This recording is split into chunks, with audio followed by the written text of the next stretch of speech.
I want to live in a city. I live in North Beach, you know. I didn't come here to live in fucking Belmont, you know, or whatever. Or I stayed here, and I was already climbing things. I loved to climb things from when I was a little kid. And San Francisco was just a revelation. I mean, it was astonishing. That was John Law, artist, agitator, and climber, among other things.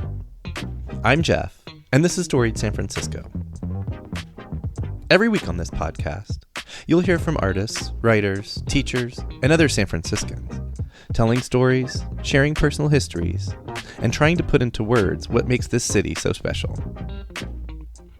Welcome to episode 22, part 1.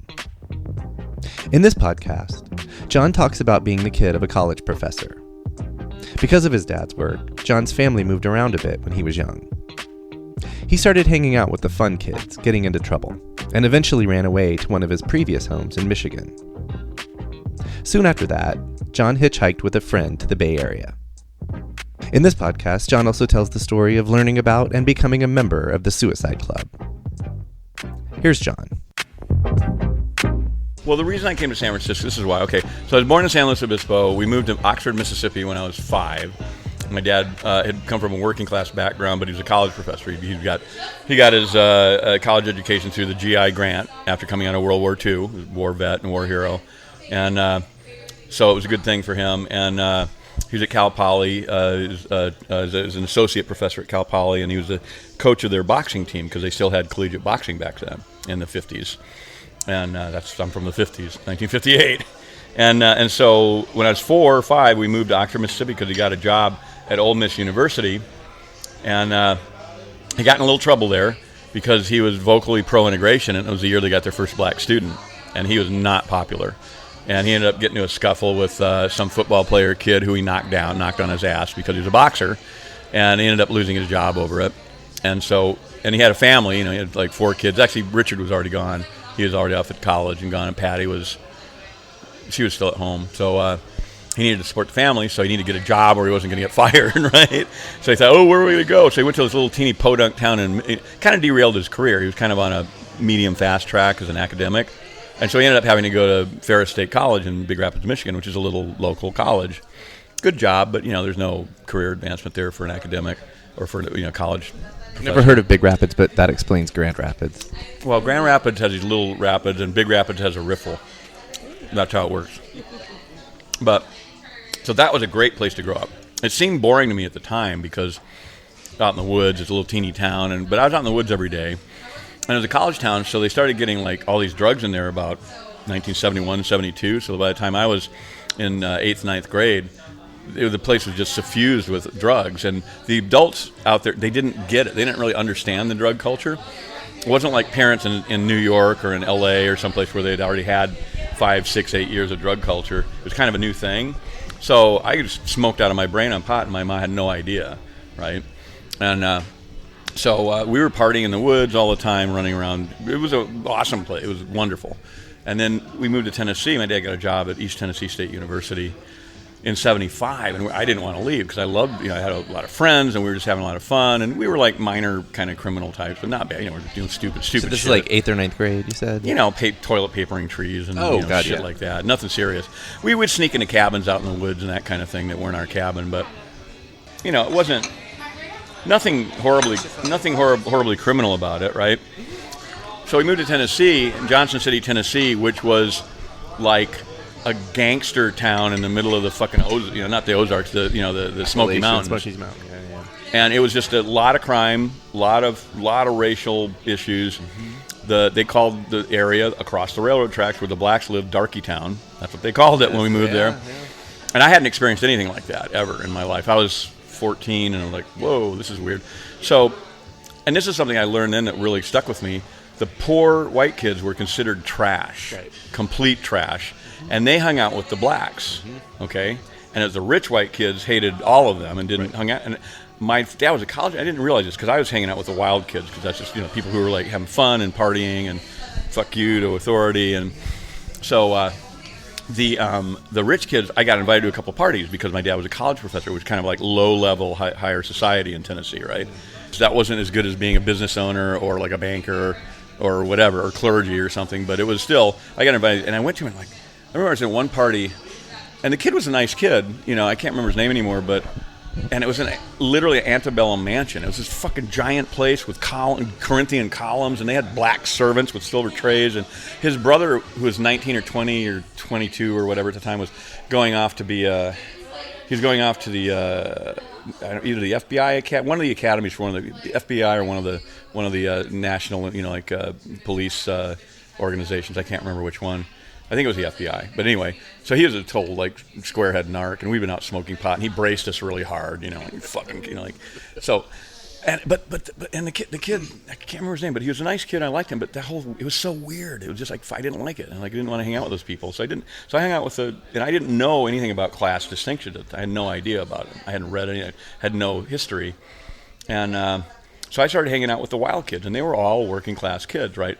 And I realize now their career arc was, you hit 13, you start partying, you party your ass off like fucking crazy till you're 17. You're either knock somebody up, or the woman gets knocked up, or you're in jail, or you're dead by the time you're 20, or if you're lucky, you're in the Marines or the Army. That was their whole, and I didn't know that because that's the class they were in, and that's just, it was very few people stepped out of that, and so so that was a really weird thing. So we got in a lot of trouble. I got in a lot of trouble there, like serious trouble. I was running with the crew. We were stealing cars, breaking into houses. And I was always a climber, so we were in a suburban neighborhood. I'd climb a tree with a roll of tape and tape the fucking window and break it out so nobody could hear it. And I'd go in and I'd go up to the door. We'd all come in, swipe all their guns, swipe all their, electronics. First time I ever saw a dildo was in a suburban house in Johnson City, Tennessee. And there's this drawer, and I open it up and I go, what the fuck is this? And I didn't know what it was. And if somebody walked in and shot me in the face with a shotgun, it would have been their right to do that. Sure. Because I was in their house with my hand on their dildo, right? You know what I'm saying? Yeah. But I was like, ew, when he told me what it was. So you're stealing shit to pawn it, or? I was stealing shit because it was fun. Just to do it. It was exciting. I didn't care about. Thank you. I didn't really need any money. I wasn't broke or anything. Sure. I wasn't. I was a kid. I didn't have. We were selling a little bit of weed, so I had plenty of money. But it was exciting to me. The morality of it never hit me till later. That when you break into somebody's house and desecrate their shit, it's horrible for them. It's a horrible experience. I didn't even think about that. I thought, wow, it's really fun. Stealing cars is really fun. I stole a bunch of cars, and it's really fun driving around a stolen car. But I do think that's a good kind of foundation or background for stuff you would do later in your life. Well, what happened and what saved my life, literally, is joining the Suicide Club. Because when I got in trouble, I got in a lot of trouble. And at the same, this is going to sound weird, but at the same time this shit was happening, my dad had forced me to take college entrance exams, and I got a scholarship to go to the University of Tennessee. Oh wow! Yeah, and at 16 because I graduated a year early, and I'm already young for my class. So I'm getting in all this trouble at the same time, and it was called a Rehabilitation Corporation Scholarship. I think it was for kids who are in trouble, who had good potential academic potential, and it was paid part of the tuition. I'm like, okay, I'm going to go to the University of Tennessee in Knoxville. 2.5, 3 months, dropped out, completely flipped out, like nervous breakdown, drugs and alcohol. Ended up in a hospital for 2 or 3 weeks, and when I got out of it, I was at home for a little while, and then I ran away from home, skipped juvenile probation because I was on probation already. I went back to Michigan, hung out with my friends there, and then Kenny Unger, my best friend, we're kind of frenemies, but more friend than enemy, but we were like competitor friends for our since I was in first grade. He goes, hey, let's go out to California. My brother Ron, who's the older brother, who's kind of the older intellectual mentor of ours, because he was reading Wittgenstein in 10th grade and shit like that. And so I didn't know who the fuck Wittgenstein was, but he was an intellectual kid, and he was a cool guy, and we looked up to him. And he was at UC in the first year of a philosophy program or something like that. And I'm like, fuck, because it was like a way out. It's like, I didn't want to be I didn't want to hurt people at that point. I'd gotten in a lot of trouble. I gotten hurt, and I started realizing how fucked up it was. I just did it because I'm not making excuses for it. If somebody shot me in the face, that would have been fun. I couldn't complain. Right. You know what I'm saying? If somebody's in my house going through my stuff, I'll give them one warning, and I'll shoot them in the face. So I understand that. But with that said, it's a miracle I got through it. And a lot of the guys I ran with there didn't. They ended up, a couple of them died. Prison. One guy that I remember I didn't hear about for a while, and he went in the military and got out. So But, California was kind of an escape. it was a total escape. I'm like, yeah, California, my God, like the giant rising, the setting sun on the horizon. It must have been exciting as fuck. Incredibly right? exciting. I left that night, literally drunk off my ass. Left that night, hitchhiking for California. And Ken had to wait the next day because he had to tell his girlfriend Kim Schornborn that he was leaving. He said, I got to tell Kim I'm leaving. And I'm like, okay, if you got to. And so he took off the next day, and we met in Berkeley at his brother's house, and we were sleeping on the back porch. And Kenny was not a city guy. I mean, he hung out with me for 3-4 days here, and I was just out of my mind. I was like, I always wanted to live in a city. I didn't want to live in the country. Whenever we traveled when I was a kid, my dad hated it. He was an outdoorsman. He didn't like cities. He would drive around cities. And I'm like, Dad, please drive through New York, please. And he's like, no, we're driving around it. So I just wanted to go and be in cities. I was eaten up with cities. I still am. I don't want to live I want to live in a city. I live in North Beach, I didn't come here to live in fucking Belmont, or whatever, But anyway, so after a few days, Ken went up to Oregon, where he had an incredible career. We're still friends. He built handmade boats for a while and kind of did all these crazy things. So I stayed here, and I was already climbing things. I loved to climb things from when I was a little kid. And San Francisco was just a revelation. I mean, it was astonishing. It's a vertical city. Yeah, I mean, it's crazy. I mean, we'd go up before Ken left. We almost got arrested for climbing one of the apartment buildings on Russian Hill. We just climbed the fire escape. Let's climb. I wasn't trying to break in. We're just climbing the fire escape to get a view. We climbed up on the fireman statue in Washington Square Park, which isn't very high, but it's kind of cool. And we're just climbing around on all kinds of things. I climbed the little tower at what's the little right in front of Ghirardelli Square. So we're climbing around and stuff, and then I ended up there's a lot of shit happened. It's too much to talk about, but I mean crazy things. But I didn't really know anybody except Ron, and I ended up becoming roommates with Ron later. And the first apartment that I got was a real apartment, was on Haight Street, right? And I was in a youth hostel, and I ran this kid who thought he was Bob Dylan. He's probably 18, 19. He thought he was Bob Dylan. He kind of looked like Bob Dylan. And this is like 77? 76. 76. This is 76. Yeah, it would have been July 76. I got here in June, and by August we were in this apartment. And so he had a little bit of money, and I had gotten a job, right? And I was sleeping in this youth hostel at Agape Youth Guild at 171 Margaret Street, and I got a job at Macy's department store. Swear to God, I'm not kidding. At the watch and jewelry repair counter, which was an independent contractor called Time Services Incorporated that at that time ran watch and jewelry repair counters in department stores all across the country. Right? They had one in the Emporium. They had one in like Macy's. They had one in San Jose at whatever, I forget. And so I worked for them for about 9 months, almost 9 months, and it was a real job. I was getting paid reasonably well. Not great, but okay. And so I had money, so we got an apartment together on Haight Street, and we just it became a crash pad because we didn't know anybody. We let everybody we ran into the street stay there. Oh man, can I stay at your place? Yeah, sure. So I remember this old black dude, BJ, who I ended up knowing until he died like 30 years later, who was a jazz and blues musician. He was a vibes player and saxophone, and he plays saxophone out the window. But we let everybody stay there, including all the total loser drug addicts. And it got out of hand within a couple of months, and we ended up. But we were paying $200 for a 4-bedroom apartment. Was it like an old Victorian? Yeah. Where it was on Cole Street, right across from Straight Theater. It was 586 Cole or 584 Cole, I can't remember. Just off Haight. Still there. Yeah, right off Haight. And so I was like ready for the party. Like I said, I was ready for the party. Like, where's the party? And it was Haight Street. Was like, I look out my window, I could see the theater club, which is right across Haight Street, right on the kitty corner from the Straight Theater. Some guys getting knifed there every night, bottle fights, blood on the street every time. You're like, I mean, it was crazy. It was, and I'm like here. I just think, oh, this is normal, right? I didn't know any better. This is just what it's like in a city, right? And I had to run, but if you could run, you could get away. I was young, I did get chased a couple of times, but so then Ron he was worried about me because I really wasn't making that many friends. I was exploring a lot. I love the city so much. All I did after work is I would walk. I literally must have walked hundreds of miles. I walked in all the neighborhoods. I'd go anywhere. I'd dress up like a bum so people wouldn't fuck with me. And I'd go in any neighborhoods because I'd already been panhandling. I'd been sleeping in Golden Gate Park for several weeks before I got the apartment and before I got in the youth hostel. Which Macy's were you working at? Downtown, central fucking Macy's, right downtown Union on Stockton, Square. and Okay. yeah, Stockton and So and you Gary. just take off from there and dress Yeah, up yeah. like I go walking right out from there. Yeah, I bring my ratty overcoat, and just walk solo out there. exploring at this point By myself. Yeah. But I loved it. I just go explore all these neighborhoods. At that time, where Moscone Center is now, that had been a whole neighborhood full of SRO hotels, and they'd torn them all down. And it was just a giant hole in the ground with these huge recesses under the sidewalk, and there were people camped all the way in, and we go hang out with them, And the other thing, I quit drinking and I quit doing all drugs completely when I came out here. I decided I was going to not do that. Didn't want to do it. So I was already cleaning up on my own. I wasn't stealing. I totally got out of that mindset. I wanted to get out of it. I didn't want to be that person at all. I couldn't have articulated it at the time, but I just had that feeling I didn't want to do that. But you wanted to keep excitement in your life. I wanted excitement, very much so. And so Ron kept telling me about this thing called Communiversity, right? It sounded like some wacko cult or something. And he told me it's a good portmanteau.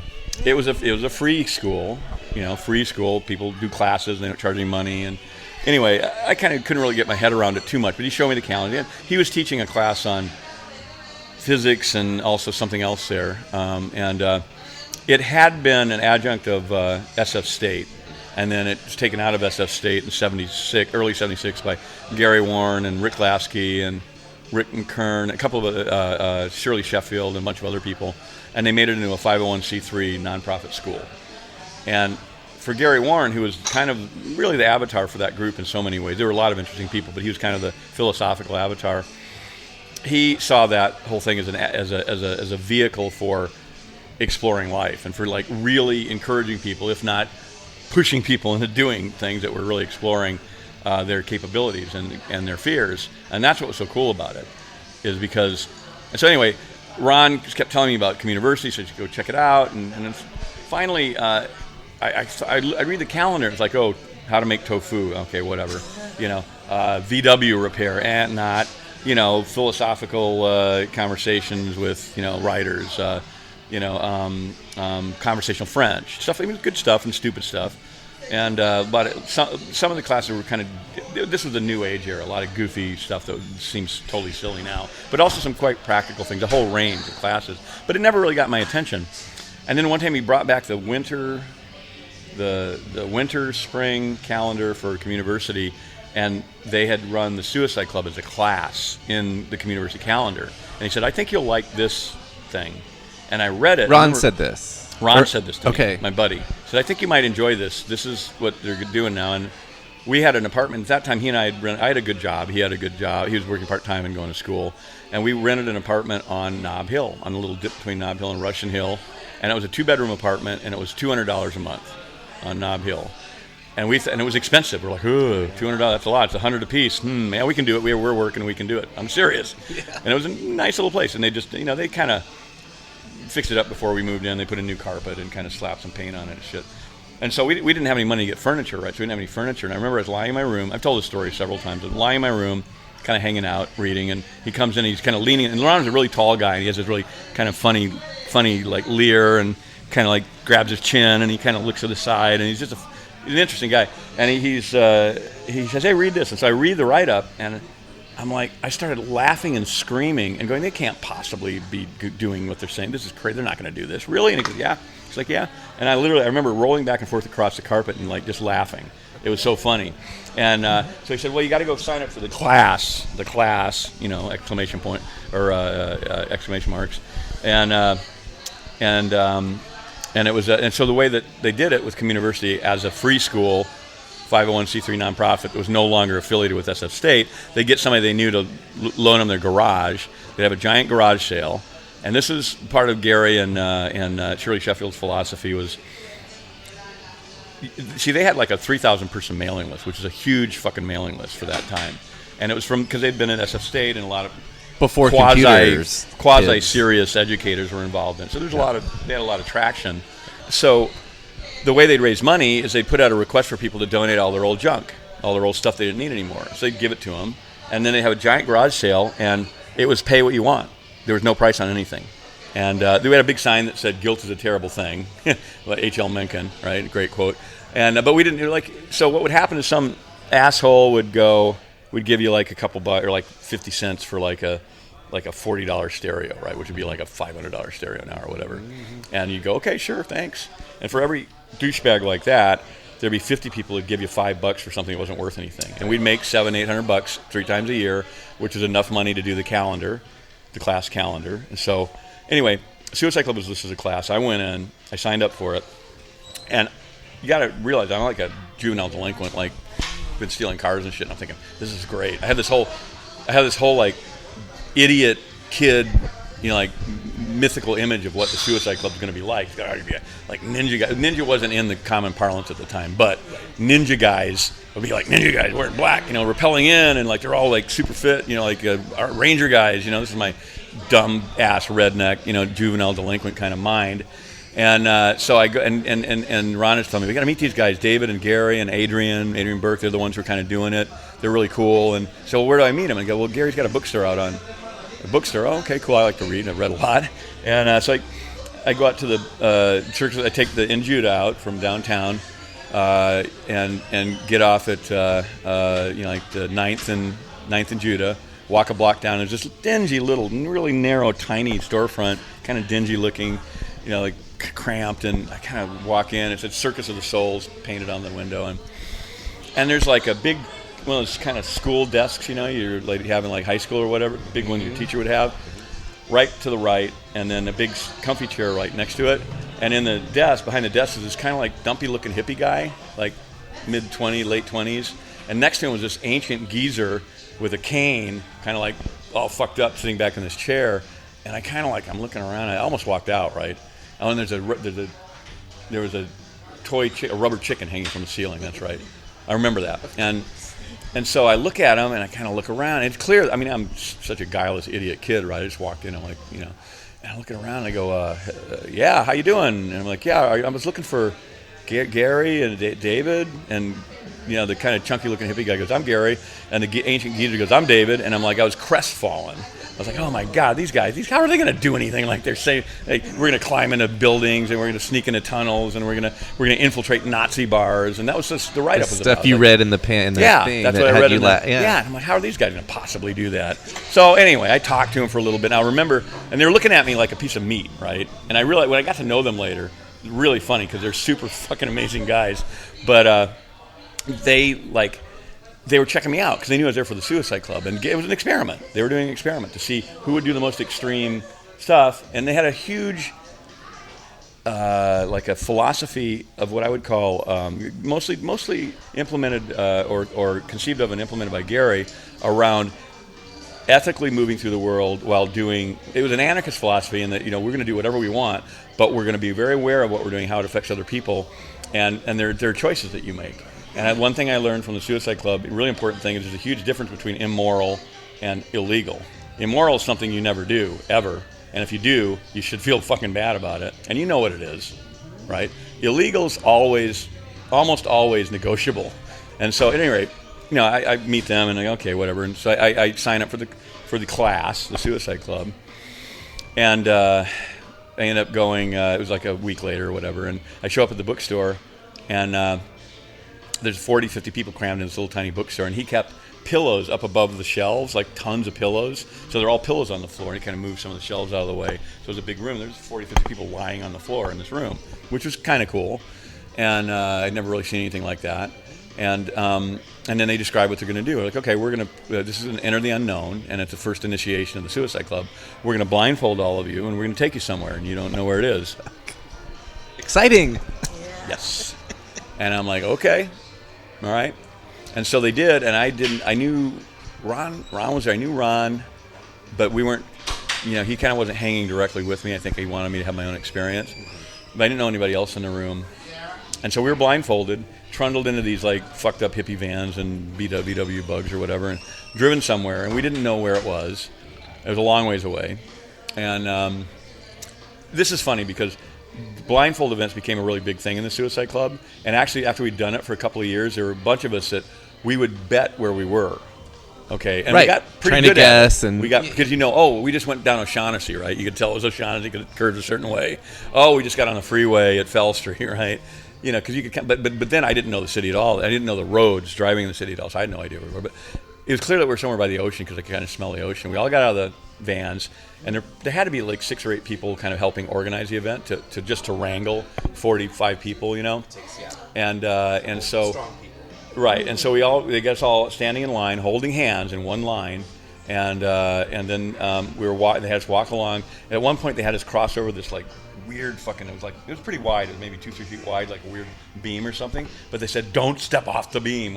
Don't fucking step off the beam." And we're like, "Okay." And we're like, "Where is this? Like a chasm here, or what?" We had no idea, right? And the thing is, they'd learned this already by doing weird classes in Communiversity, you know, where they did like blind walks or what. Because Communiversity wasn't just school; so they did weird events. It got weirder and weirder, which is why they had to do the Suicide Club. They had to have an independent group to do the kind of quasi-legal stuff. But anyway, so they'd learn how to make a good blindfold. It's like they had these really doughy things they'd make. They'd wrap them in a blindfold, put them in, and it pushed right in your eye, so you could not see.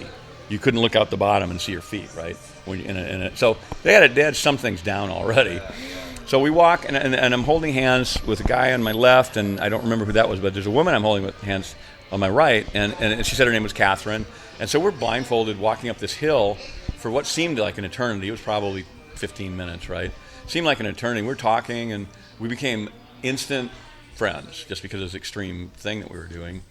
And then we were clearly in the sand. We got up the top of the hill, and we could smell eucalyptus trees and could feel the ocean breeze. Oh, we're by the ocean somewhere.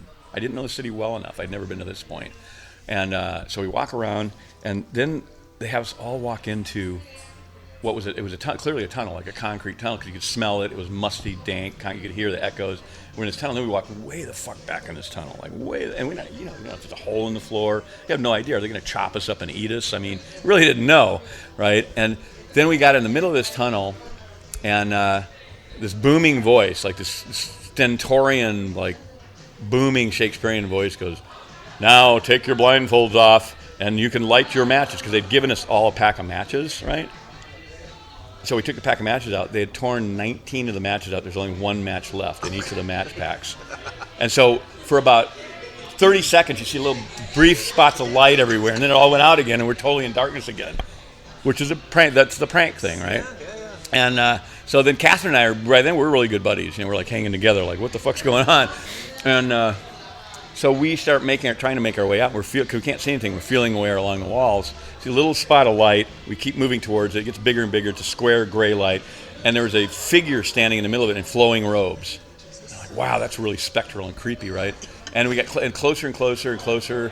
And at night in the darkness, after being blindfolded, looking at a point of light, it could be 1,000,000 miles away, or it could be like 20 feet away. It's hard to tell. But it was probably about 200 feet away. We got closer to it. Finally, the figure just sort of walked away. And by the time we got outside, sure enough, we're in these big bluffs above the ocean at Fort Funston. And we're in the bunkers, which are open at that time. Yes. Right? And so then we walk out, and then we're supposed to, then everybody says, okay, we're going to gather over here. So we gather around the corner, and here's this guy, this crazy, tall, like really scary-looking archimage in this cloak, right? And then he's got a fire going, and it's like, I'm looking at him. It was the geezer David Warren, right? The guy that I thought was a loser guy, right? And he's just like really, and he's like his deep, like theatrical voice. And he goes, "Gather around. Now you're being inducted into the suicide." And it was corny, and they knew it was corny, but it was also kind of spectral. And we gathered in a circle, and he was at that time. I later claimed, I'm not sure it's true, but I'm pretty sure it might be true, that he was the only fire eater in San Francisco at the time. Because I don't remember any others. By 80, we knew a lot of people in town. I don't remember there being any others.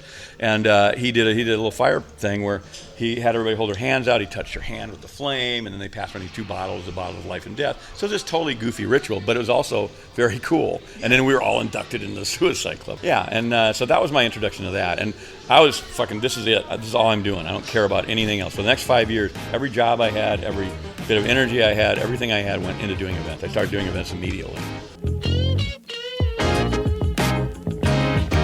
That was John Law. Join us Thursday when John will fast forward, skipping over a lot of stuff he's done, to let us know what kinds of things he's up to these days. Music for the podcast is by Otis McDonald. Film photography is by Michelle Kilfeather. You can follow us on Facebook, Twitter, and Instagram to stay up to date on everything we do.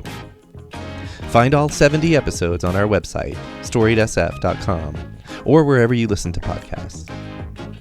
If that happens to be Apple Podcasts and you have a minute to spare, please rate and review the show for us. Send comments or suggestions to storiedsf@gmail.com. Thanks for listening.